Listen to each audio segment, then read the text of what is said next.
Awakening with Brahma Kumaris. ओम शांति and a very warm welcome to awakening with Brahma Kumaris. ओम शांति कहते ही हमें इस बात का एहसास होता है कि हमारी सही पहचान क्या है और हमारे आसपास जितने भी हमारे अपने हैं या फिर जिनके साथ भी हमारा इंटरेक्शन है उनकी भी सही पहचान होने लगती है। और इस सही पहचान के साथ अगर हम उस नए रिश्ते को देखते हैं या उसी रिश्ते को देखते हैं तो एक नई नज़र से देख पाते हैं। रिश्तों को नई नज़र से देखने की ये पूरी श्रृंखला चल रही है और इसी को थोड़ा और आगे बढ़ाते हैं। हर बार की तरह हमसे बातचीत करने के लिए हमारे साथ हैं ब्रह्मा कुमारी सिस्टर शिवानी। ओम शांति। ओम शांति। सचमुच सिस्टर शिवानी, सही पहचान के साथ जो हम कहते हैं कि सोल कॉन्शियसनेस की बात है, उसके साथ अगर हम अपने रिश्तों को देखते हैं तो एक नई नज़र से देख पा रहे हैं। और जो अभी तक छोटी छोटी बातें थीं जो कहीं ना कहीं कॉन्फ्लिक्ट पैदा कर रही थी, वो अब लगता है कि सॉल्व की जा सकती हैं और again that relationship can come to that aspect which is very beautiful. Parent child जिससे कि हम बातें करते आ रहे हैं, अभी तक अगर हम देखें तो बच्चा वो था जो बच्चा था। अपने डिसीजंस लेने के बावजूद भी हम ये मानते रहे कि वो बच्चा है, उसे नहीं आ रहा समझ में, उसे मेरी ज़रूरत है। लेकिन अब एक वक्त ऐसा आता है, रोल्स रिवर्स हो जाते हैं। अब मैं उस मुकाम पर पहुंच गया हूं या पहुंच गई हूं जहां मुड़कर मैं इंतज़ार कर रही हूं कि बच्चा मेरी रिस्पॉन्सिबिलिटी लेगा। उम्र का वो पड़ाव जो वृद्धावस्था है, जहां डर लगने लगता है, सारी इनसिक्योरिटीज़ आ जाती है, बच्चे से कुछ कुछ उम्मीदें। बच्चा भी नहीं समझ पा रहा कि मुझे क्या करना है, क्योंकि वो बच्चा नहीं रहा, वो एक एडल्ट अपनी जिम्मेदारियों के साथ है। आज के इस दौर में वहाँ सबसे बड़ा कॉन्फ्लिक्ट है। I think because again expectations, this whole relationship, in fact any relationship में expectations जहाँ नहीं meet होती हैं तो दर्द होने लगता है। कोई भी रिलेशनशिप सक्सेसफुल तब होता है या हेल्दी तब होता है जहाँ उसमें कोई एक्सपेक्टेशन नहीं है। आप करते जाइए विदाउट एनी एक्सपेक्टेशन तो हर्ट नहीं होगा। लेकिन मोस्ट ऑफ अस फील के how can I just keep doing and doing and doing and not expecting anything in return. लेकिन जहाँ एक्सपेक्टेशन है तो वहाँ कहीं ना कहीं वो एक्सपेक्टेशन जब नहीं मीट होगी तो दर्द तो होने वाला है। तो the most selfless relationship which can be is of a parent and a child. कि पेरेंट्स अपने बच्चों के लिए करते रहे and they do it so selflessly with so much love. लेकिन कहीं ना कहीं सबकॉन्शियस में ये एक थॉट रह जाता होगा कि जब हमें ज़रूरत पड़ेगी तो ये हमारे लिए फिर रिटर्न में करेंगे। तो वो फिर सेल्फलेस नहीं हुआ, वो कंडीशनल हो गया कि अभी के फेज़ में हम इनका ध्यान रखेंगे और उस फेज़ में ये हमारा ध्यान रखेंगे। और आज कहीं ना कहीं क्योंकि सिचुएशंस इतनी कॉम्प्लेक्स होती जा रही है तो बच्चे अगर वो एस्पेक्ट को पूरा नहीं कर पा रहे हैं, वो रिस्पॉन्सिबिलिटी नहीं निभा पा रहे हैं तो हर्ट हो जाता है। और कभी ना कभी मुख से ये निकल ही जाता है या थॉट में ये आ ही जाता है कि मैंने इनके लिए इतना किया, सारी जिंदगी लगा दी, इन्होंने क्या किया। तो जैसे ही एक्चुअली ये थॉट में भी आता है तो हमने सारा कुछ जो किया था जैसे उस पे कहीं पानी फिर गया, क्योंकि आपने सारा कुछ जो किया था वो इस एक्सपेक्टेशन से तो नहीं किया था ना कि उसके रिटर्न में कुछ मिले। तो हर्ट होता है। अगर हम ट्रस्टी होकर, परमात्मा शिव बाबा हमें यही सिखाते हैं कि आत्माएं हैं, जो बच्चे हैं वो भी आपके घर जो आए हैं वो भी आत्माएं हैं। आपका रोल है कि आपको उनको संभालना है, नॉट एज जैसे आपने कहा प्रॉपर्टी समझ के कि दे बिलोंग टू मी, लेकिन ट्रस्टी होकर कि मैं ट्रस्टी हूँ, ये परमात्मा के बच्चे हैं, मेरा रोल है इनको संभालना, इनकी पालना करना, इनको बड़ा करके सेटल करना। उसके रिटर्न में ये मेरे लिए क्या करेंगे, that is not the thought, because trustee को कभी रिटर्न में कुछ नहीं चाहिए होता। तो अपने परिवार को संभालते हुए भी अगर ये स्मृति रहे कि मैं ट्रस्टी हूँ जो इनको संभाल रहा हूँ, तो अपना कर्म करते जाएं और in return no, because it's I enjoy the relationship because I'm giving. Just keep giving in the relationship and don't wait to get something back. क्योंकि फिर अगर वो नहीं मिले तो कहीं ना कहीं दर्द तो ज़रूर होगा। तो गिव, क्योंकि देने में it flows through you. आप प्यार किसी को दे रहे हैं, it flows through you, so just keep giving into the relationship. जो आपने कहा कि ओल्ड एज में आप पहुंच जाते हैं, तो फिर भी तो आप पेरेंट ही है और फिर भी वो बच्चे ही हैं। फिजिकल रूप से हो सकता हमें कोई सिक्योरिटी की या संभाल की ज़रूरत हो, लेकिन एक इंटरनल मेंटल या इमोशनल लेवल पे we are still the parent. I will still have to remember my role of a parent, and the role of the parent is to give. In fact, the role of each soul is to give. You know, parent और child, इस role में भी अभी ना आके हम उस भाव में चलें कि मैं आत्मा हूँ और आत्मा का कर्म है देते जाना। लेकिन शिवानी, प्रैक्टिकल सेंस में अगर हम देखें तो नहीं, आज उस मुकाम पर है हम कि पेरेंट्स कह रहे हैं ओल्ड एज में भी आकर कि हमें कुछ नहीं चाहिए, हम कुछ नहीं चाहते हैं अपने बच्चों से। लेकिन प्रैक्टिकली अगर हम देखें तो वो इतने अकेले भी हो जाते हैं। अगर उनका एंड भी देखें, उस तरफ भी अगर मुड़कर देखें, तो सचमुच में ओल्ड एज में जब आदमी पहुंचता है उसको ज़रूरतें होती हैं। एब्सोल्युटली ज़रूरतें होती हैं, and it is very important for children to understand that, and वो अपनी रिस्पॉन्सिबिलिटीज़ को निभाएं, ये बहुत बहुत ज़रूरी है। लेकिन अगर वो नहीं निभाते हैं तो क्या? नहीं तो क्या वो रिश्ते को, सपोज चलिए अब जो ओल्ड एज में है वो तो ऑलरेडी उस सफ़र से गुजर चुके हैं, लेकिन आने वाला कई पीढ़ियां अभी हैं ऐसी जो उस तक पहुंचेंगी। तो आज ही क्या मैं अपने बच्चे के साथ उस रिश्ते को इतना मजबूत कर सकता हूँ कि आगे चल के जब मुझे ज़रूरत होगी तो मैं मांग भी सकता हूँ, और वो बच्चे को मैं इस तरह की परवरिश दूँ कि मेरी मांग पे या मेरी पुकार पर वो सुन सके। कहीं ना कहीं शायद हमने ही तो नहीं दूर किया उस बच्चे, हमने नहीं शायद दूर किया है, लेकिन वर्तमान समय एक दौड़ ही दूसरा चल रहा है ना। There is so much competition and everybody wants to be successful and everybody wants to be earning, that family has taken second priority. आज की जो सेकंड लेवल जनरेशन है वो अपने बच्चों को भी तो कहीं ना कहीं घर छोड़कर चले जाते हैं ना। तो बच्चों का ध्यान भी तो कोई और रख रहा है, तो पेरेंट्स का ध्यान रखना ये तो कहीं हमारी प्रायोरिटी लिस्ट पे फिट ही नहीं होता है। क्यों? क्योंकि ये बिलीफ सिस्टम है कि और चाहिए, सक्सेस चाहिए, करियर चाहिए, तो you can never have everything. कहीं ना कहीं एक बैलेंस तो स्ट्राइक करना ही पड़ेगा कि आपकी लाइफ की प्रायोरिटीज़ क्या है। एक समय होता था कि जब लोग, परिवार हमारी फर्स्ट प्रायोरिटी होते थे, हम अपनी जॉब, हमारा बिजनेस, हमारा सब कुछ त्याग देते सिर्फ अपने परिवार को इंटैक्ट रखने में। लेकिन आज कहीं ना कहीं परिवार हमारी प्रायोरिटी में थोड़ा सा नीचे चला गया है। हमारा करियर, हमारा एम्बिशन, ये सब कुछ ने ऊपर प्रायोरिटी ले ली है। यंग जनरेशन को भी अगर हम देखें तो जब वो नहीं कर पा रहे अपने पेरेंट्स का, तो कहीं गिल्ट एक फैक्टर तो है। ऑलवेज बी देयर, लेकिन अगेन वो अपनी गिल्ट को जस्टिफिकेशन दे देंगे कि you know what do, I don't have time. तो वो धन है उनके पास, तो वो धन है क्योंकि वो धन ही तो कमा रहे हैं। धन है, समय नहीं है, समय नहीं है, एनर्जी नहीं है। You know, any relationship demands energy, you need to give energy into that relationship. लेकिन हम इतने ड्रेन्ड आउट हैं, हम इतने स्ट्रेस्ड आउट हैं, तो हम कहाँ एनर्जी दे पाएंगे? अगर हम अपने पेरेंट्स के साथ आकर बैठते भी हैं समय बिताने के लिए, मन कहाँ है?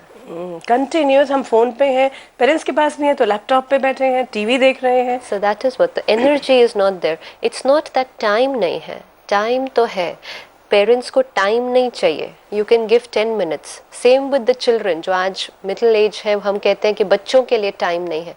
Time is not in terms of quantity, लेकिन जब उनके साथ हम बैठे हैं तो हमारी मन की स्थिति कैसी है, ये बहुत इम्पोर्टेंट है। एंड दैट विल हैपन अगर आप अपनी माइंड की स्टेबिलिटी को रखते हैं, अपने ऑफिस के थॉट्स को वहीं पर पैकअप करके रख सकते हैं। अगर आपने मेडिटेशन का आप अभ्यास करते हैं और सारा दिन में हमने देखा कि हर 1 घंटे के बाद 1 मिनट वो अभ्यास करते हैं, तो माइंड क्या होगा? चार्ज्ड रहेगा। शाम को जब आप घर पहुंचते हैं अपने पेरेंट्स के पास, you are mentally fresh, mentally energetic, mentally available, तो आप वो एनर्जी एक्सचेंज कर सकते हैं। लेकिन जब आप घर पहुंचे and you are totally drained out, और उतने समय में आपको अपने वो छोटे बच्चों को भी देखना है, so how much energy do you have left for the parents? Actually, relationships is nothing but first and foremost how I'm feeling, you know, about myself inside. अगर मेरे पास है ही नहीं कुछ देने के लिए, आई एम एग्जॉस्टेड, तो हम क्या दे पाएंगे किसी को? और किसी को कुछ चाहिए भी नहीं. It's just that come and exchange positive energy with me. But to do that, I need to be filled with that stock inside. तो कहीं ना कहीं ये समझ में आ जाए कि एक्सपेक्टेशन है इसलिए करना है नहीं, लेकिन they are my parents. They are souls with whom I have had, a very long karmic relationship. And it doesn't get over there like that. क्योंकि I cannot finish that account with a disturbance. कि वो मेरे प्रति अगर disturbed रहेंगे, तो कहीं ना कहीं वो डिस्टर्बेंस की जो एनर्जी है वो भी मेरे तक पहुंचेगी और मुझे वो स्टेबिलिटी नहीं मिलेगी, because it's all a karmic connection. So I need to take care कि हमें हर आत्मा को संतुष्ट रखना है. शिव बाबा एक बहुत सुंदर बात हमें सिखाते कि जब स्वयं संतुष्ट रहेंगे, यू आर सैटिस्फाइड इनसाइड, तो और लोग भी आपसे संतुष्ट रहेंगे. एंड अगर और लोग आपसे संतुष्ट रहेंगे तो आप स्वयं भी अंदर बहुत संतुष्ट रहेंगे, because you will get so many good wishes. Yeah, it's a vicious circle again, but a very good vicious circle. And you get lot of good wishes and lot of blessings from everybody. और ये positive energy जो हमें अपने parents से और चारों तरफ सभी से मिलती है, this can help me to remain stable and very peaceful. हाँ, wonderful. I'm saying, लेकिन only thing, if we look at it, it's so sad, Parents are those people जो कि जब मैं छोटा था मेरे लिए वो ज़िंदगी थे. अब जैसे हमने शुरू में भी बात की थी इस श्रृंखला में कि जब बच्चा छोटा है तो उसके लिए वो भगवान है, उन्हीं के आसपास. और आज एक वक्त ये आ गया कि मैं सोच भी नहीं पा रहा उनके लिए, सो अगेन कहीं ना कहीं मेरा अपना भी थॉट प्रोसेस में ये बदलाव करना कि वो रिश्ता जिससे मैं इतना सब कुछ था मेरे लिए, आज कुछ भी नहीं, इतना डिफरेंस. एक्चुअली शायद आई डोंट नो, बट अगर शायद हम वो बच्चों के पर्सपेक्टिव से देखें तो ऐसा नहीं होगा कि वो रिश्ता हमारे लिए कुछ नहीं होगा, क्योंकि ये शायद हो नहीं सकता. क्योंकि वो कार्मिक बॉन्डिंग इतनी स्ट्रॉन्ग है, वो कार्मिक अकाउंट इतना स्ट्रॉन्ग है कि उसको कोई एक झटके में शायद फिनिश नहीं किया जा सकता. लेकिन कहीं पुल दूसरी तरफ बहुत ज़्यादा है, और अपने लिमिटेड रिसोर्सेज के साथ, ये एनर्जी के रिसोर्सेज बहुत लिमिटेड है अंदर, तो हम बहुत ज़्यादा लोगों के साथ उसको शेयर नहीं कर पा रहे हैं. It's like if I have only 500 rupees, then probably I can share that with only 5 people. I'm not able to share that with 10 people. But it's not about money, but it's about how much energy I have here. मेरे पास घर पहुंचने के बाद शायद उतनी ही ताकत है कि मैं अपनी वाइफ का या अपने हस्बैंड को और अपने बच्चों का ध्यान रख सकूं. शायद वो पेरेंट्स उस पैरामीटर में ही नहीं फिट हो पा रहे हैं कि उनका ध्यान रखना भी मेरी जिम्मेवारी है. And if you just rewind a little bit, we will see कि एक टाइम था कि जब एक पूरा एरिया, एक पूरा गांव, एक परिवार था कि हर एक का दुख सुख हमारा दुख सुख था. कहाँ? We were filled inside. हम कलयुग के अंतिम समय पर पहुंच रहे हैं ना, बैटरी डिस्चार्ज हो रही है. तो अगर हम सिर्फ 50 या 100 साल पीछे भी जाते तो एक पूरा बिल्डिंग, एक पूरा complex, it was like family. Then we came down to joint family कि ठीक है, अब हमें बहुत ज़्यादा टाइम एनर्जी नहीं है औरों के लिए, but we will just take care of our family. लेकिन जितनी बैटरी और डिस्चार्ज होती जाएगी और डिस्चार्ज होगी, फैमिली हुई. और अब तो सिंगल पेरेंटिंग, एक बच्चा एक माँ, एक बच्चा एक पिता. It's like amazing. क्योंकि उतनी बैटरी डिस्चार्ज होती जा रही है, अब उसके पास उतनी ही पावर है कि वो उतने ही लोगों का ध्यान रख सके. और ये शायद कलयुग के अंतिम समय की जो निशानियां दी गई हैं उसमें ये लिखा है कि एक ऐसा समय आएगा कि एक कुएं का पानी 4 कुएं में पूरा आ जाएगा, लेकिन 4 कुएं का पानी एक कुएं को नहीं भर पाएगा. that is the sign that is given कि कौन सा वो समय है जिसको घोर कलयुग कहते हैं और परमात्मा का इस सृष्टि पर अवतरण होना चाहिए. तो एक कुएं का पानी 4 कुएं को भरेगा. एक पेरेंट 4 बच्चों का ध्यान रख सकेंगे, even with their limited resources वो 4 बच्चों का ध्यान रखेंगे. लेकिन जब उनका समय आएगा तो 4 बच्चे मिलकर भी एक पेरेंट का ध्यान नहीं रख पाएंगे. तो अगेन अभी भी मुझे लगता है कि parents still have lot to do. यहाँ जहाँ हम बात ये कर रहे हैं कि क्योंकि वो हर्ट हो जाते हैं, एक्सपेक्टेशंस इतनी थी और रिजेंटमेंट आ जाती है, तो वो ऐसे अंदर अपने चले जाते हैं. True, But I think still they can give those positive vibes. Absolutely, because that is what is kids more need it. important. Yeah, क्योंकि बच्चों के दृष्टिकोण से देखें तो डेफिनेटली बहुत ज़्यादा परिवर्तन की ज़रूरत है कि हम उस इम्पोर्टेंस को रियलाइज़ करें कि ये रिलेशनशिप हमारे लिए कितना महत्वपूर्ण है. लेकिन अगर हम पेरेंट्स के दृष्टिकोण से देखें, then acceptance of the situation is the only thing that I can do to maintain my stability. हम अपना पूरा प्रयास करें उनके साथ रहकर उनके साथ चलने का, लेकिन साथ साथ एक्सपेक्टेशन नहीं करें, क्योंकि एक्सपेक्टेशन होगी तो बहुत हर्ट होता है. अगर वो करते हैं तो बहुत अच्छा, वो जितना करते हैं उतना बहुत अच्छा. अगर वो नहीं कर पाते हैं, आप फिर भी माता पिता हैं और आपका रोल है देते जाना और उनको वो प्यार देने में ही आपको वो सुख का अनुभव होगा.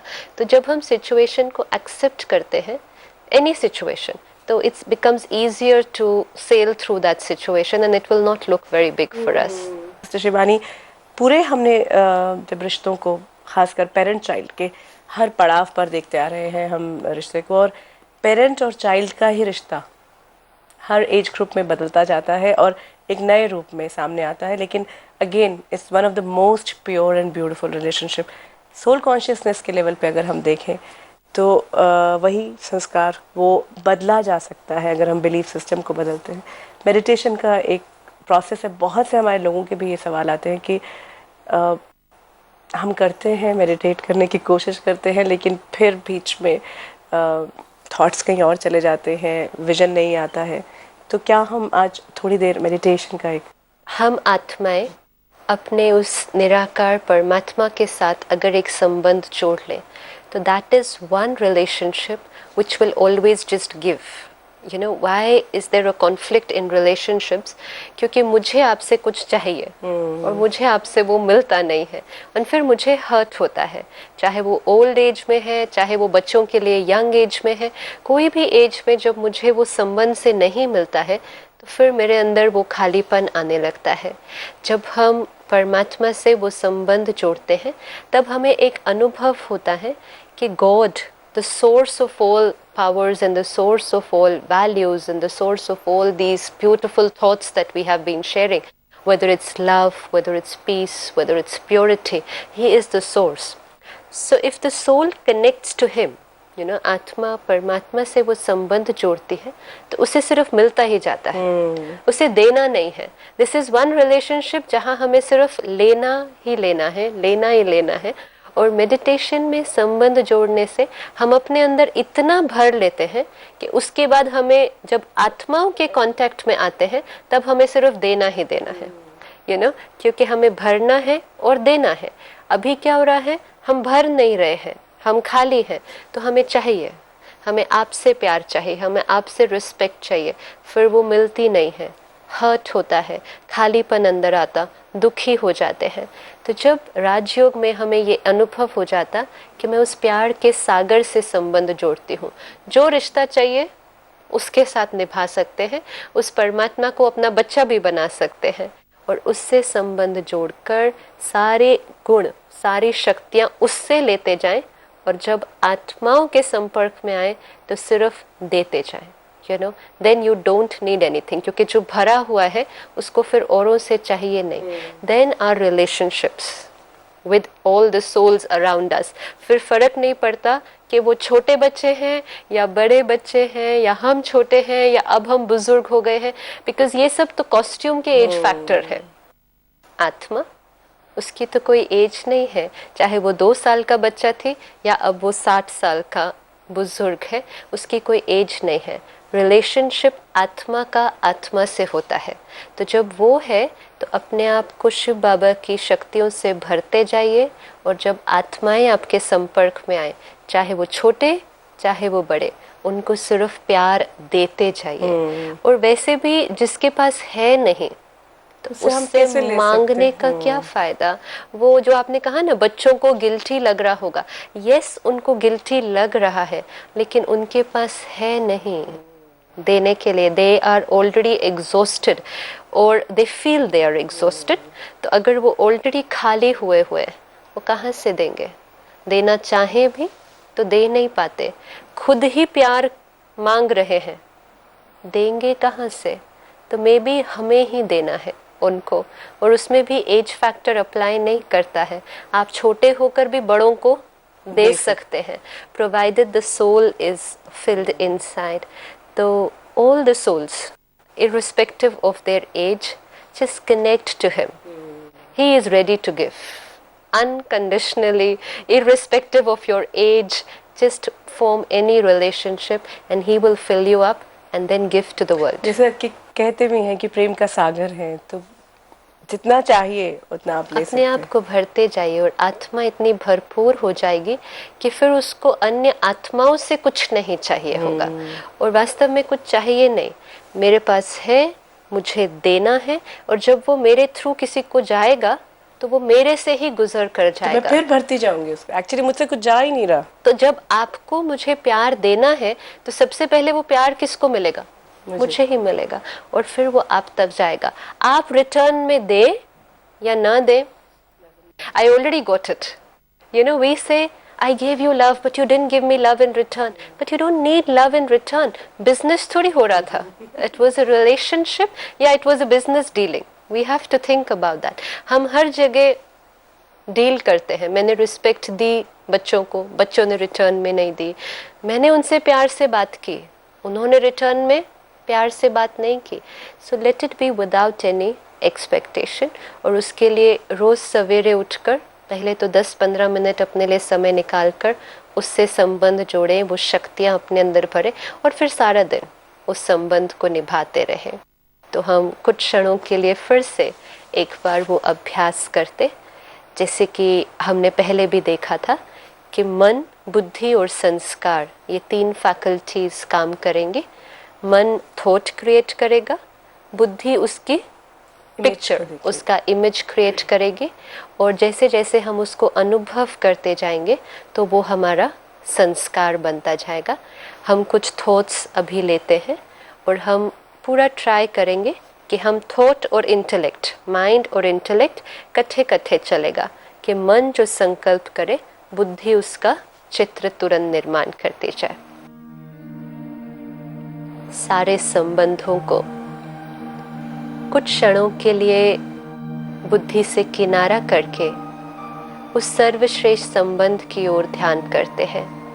आज दिन तक हम उसे पुकारते आए कि तुम मात पिता, हम बालक तेरे, तुम सखा बंधु, तुम सब कुछ मेरे। लेकिन फिर भी कहीं ना कहीं हम उस संबंध को भूल गए थे। उस संबंध की ओर फिर अपनी बुद्धि को लेकर चलते, जो सबसे पवित्र, सबसे प्रेम भरा और सर्वश्रेष्ठ संबंध है, मुझ आत्मा का उस परमात्मा से संबंध। चारों तरफ से बुद्धि को हटाते हुए अपने आप को देखें कि मैं कौन हूँ जो सारा दिन इन संबंधों को निभा रहा हूँ। मैं कौन हूँ जो सबसे मिलती, बोलती, सुनती है, सोचती, महसूस करती और अनुभव करती है। मैं वो शक्ति हूँ। इस प्रकृति के बीच अति सूक्ष्म चमकता हुआ सितारा, point of light shining in the centre of the forehead. मैं आत्मा हूँ जो अपने ओरिजिनल स्वरूप में प्रेम स्वरूप हूँ। प्रेम मेरी ओरिजिनल नेचर है। मैं आत्मा, ये सुंदर सा चमकता हुआ सितारा, इस शरीर रूपी कॉस्ट्यूम को छोड़ अपने घर की तरफ चलता हूँ। देखें अपने आप को, वो सितारा चमकता हुआ इस सृष्टि को पार करते हुए जा रहा है। चांद सितारों की दुनिया को पार करते हुए अपने घर में पहुंच गया है, जहां चारों तरफ प्रकाश ही प्रकाश है। मेरा घर, परम धाम, जो मुझ आत्मा का रहने का स्थान है, अपने पिता के पास, उस निराकार परम पिता परमात्मा को देखें जो भी उस घर का रहवासी है और जिसे प्यार से हम शिव बाबा कहते हैं। वो भी मुझ आत्मा की तरह पॉइंट ऑफ लाइट है, ocean of love, ocean of purity, उस प्यार के सागर के समान। मैं आत्मा भी प्रेम स्वरूप हूँ। मैं आत्मा मीठे शिव बाबा के सम्मुख आकर बैठ जाती हूँ और अपने मन में जो भी बात है वो मैं अपने पिता से कर सकती हूँ। शायद और किसी के पास समय ना हो मेरी बात सुनने का, लेकिन बाबा तो है। मैं उससे अपनी हर बात कर सकती हूँ।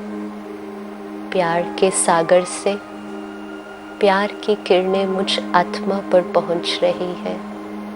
उस प्यार को अपने अंदर भरते हुए मैं आत्मा कितना भरपूर महसूस कर रही हूँ।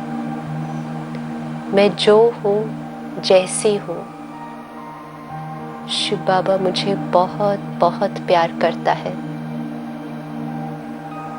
और यही प्यार अभी मुझे सब आत्माओं को देना है। मैं आत्मा धीरे धीरे उस परम धाम घर से वापस नीचे लौटते हुए अपने इस कॉस्ट्यूम में आ जाती हूँ और फिर भ्रिकुटी के बीच अपने स्थान पर आकर बैठ जाती हूँ with the consciousness कि I am a loveful soul। प्यार मेरी अपनी नेचर है, मेरी अपनी प्रॉपर्टी है, मेरा अपना स्वरूप है।